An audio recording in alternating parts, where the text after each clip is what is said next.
Indian TV news, देश का तेजी से बढ़ता न्यूज नेटवर्क।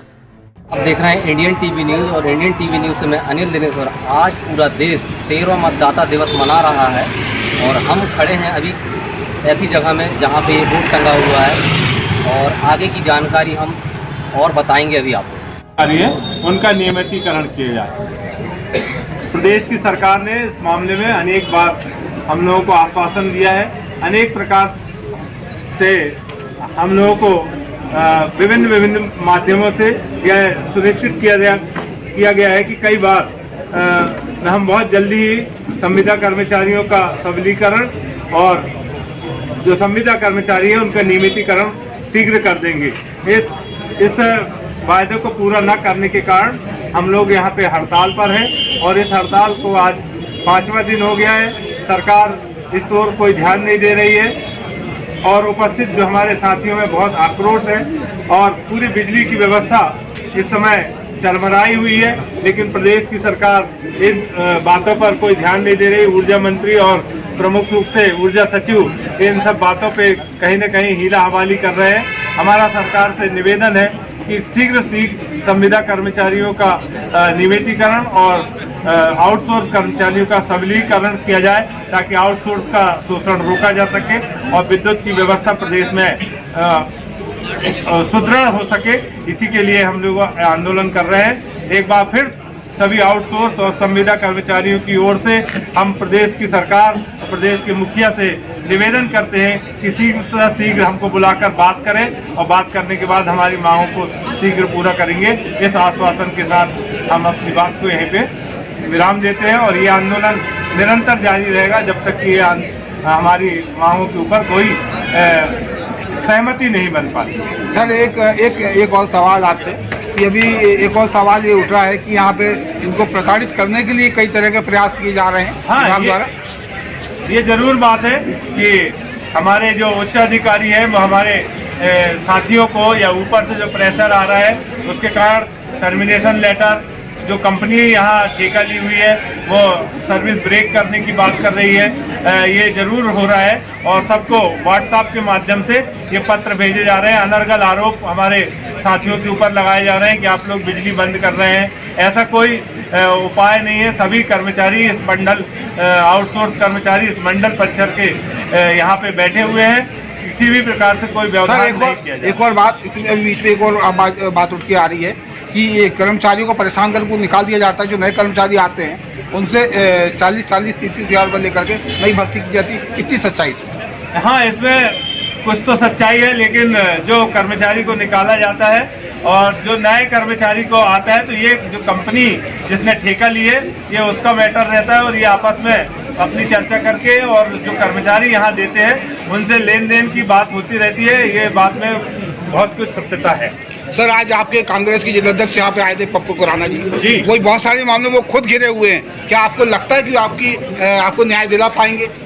नहीं, प्रदेश में पप्पू खुराना जी हमारे जिले के कांग्रेस अध्यक्ष हैं और उन्होंने यहाँ आके अपनी बात रखी थी और समर्थन किया है कि जो आउटसोर्स और संविदा कर्मचारियों की बातें हैं उसको हम माननीय कमलनाथ जी के माध्यम से प्रदेश की सरकार तक पहुँचाने में अपना सहयोग प्रदान करेंगे। तो उन्होंने उनकी बातों पर भरोसा है कि वो निश्चित रूप से हमारे पत्र को माननीय कमलनाथ जी तक पहुँचाएंगे। उपस्थित हमारे जिले के आउटसोर्स कर्मचारी संघ के अध्यक्ष भाई हमारे भतीजे शुभम सराठे जी, यहाँ उपस्थित हमारे योग गुरु सम्मानीय श्री नरेंद्र मिश्रा जी, विश्वकर्मा जी, हमारे बड़े भाई संतोष पटेल जी, हेलाऊ जी, यहाँ पर उपस्थित हमारे मदन शुक्ला जी, दीक्षित जी, चंद्रवंशी जी, हीरालाल सोनी जी, हमारे जिला कांग्रेस कमेटी के बिजली समस्या निवारण प्रकोष्ठ के अध्यक्ष भाई विनोद नाथ जी, हमारे जिला IT सेल के अध्यक्ष भाई सुमित मिश्रा जी, हमारे कांग्रेस के झुग्गी झोपड़ी प्रकोष्ठ के अध्यक्ष भाई राजेश माला ठाकुर जी, हमारे नगर कांग्रेस कमेटी के महामंत्री भाई शाहिद रानू खान जी समेत सभी आप उपस्थित यहाँ पर साथियों, जिस तरह से आप लोग अपनी जान को हथेली पर रखकर हमारी सेवा करते हैं, निश्चित रूप से आप लोगों की जो भी मांग है उन्हें सरकार को पूरा करना चाहिए। लेकिन ये सरकार शुरू से झूठ पे आधारित रही है।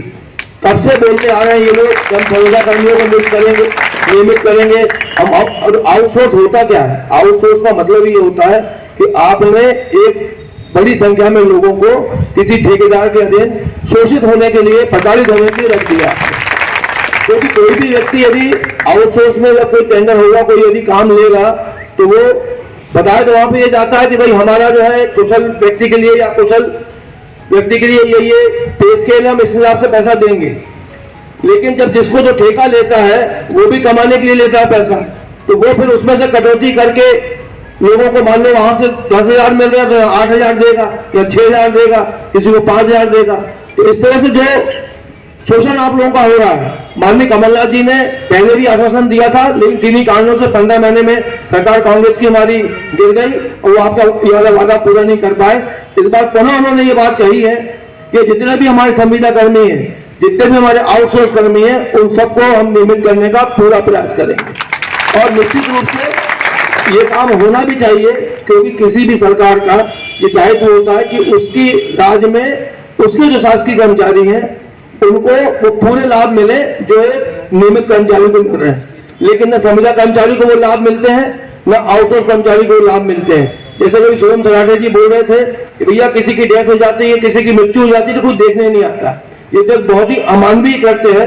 तो अधिकारियों को सोचना चाहिए कि किस तरह से भ्रष्टाचार कर खरीदी में भ्रष्टाचार, लाइन लगाने में भ्रष्टाचार, ट्रांसफार्मर लगाने में भ्रष्टाचार, हर जगह बिना पैसे के तो कोई काम ही नहीं हो रहा। स्थिति है आज 3 दिन लगभग आपकी हड़ताल को हो गए हैं सर से कि आज देश 13वां राष्ट्रीय मतदाता दिवस मनाया जा रहा है और ये मतदाता इतने सारे जो हड़ताल में बैठे हैं, तो इनकी मांगे के लिए आप कहां तक और आवाज़ उठाएंगे? सर देखिए, हम तो जहाँ तक आवाज़ उठा सकते हैं, माननीय कमलनाथ जी हम उनको भी हालांकि मालूम, उन्होंने पहले भी कह चुके हैं इस बात, जैसी सरकार कांग्रेस की बनेगी तो हम सभी आउटसोर्स कर्मचारियों को देगा, जो लगे उनको और संविदा कर्मचारियों को नियमित करेंगे, क्योंकि ये आवश्यकता हो चुकी है। आज का सरकार का काम पैसा कमाना नहीं, सरकार काम सुविधा दे रहा है।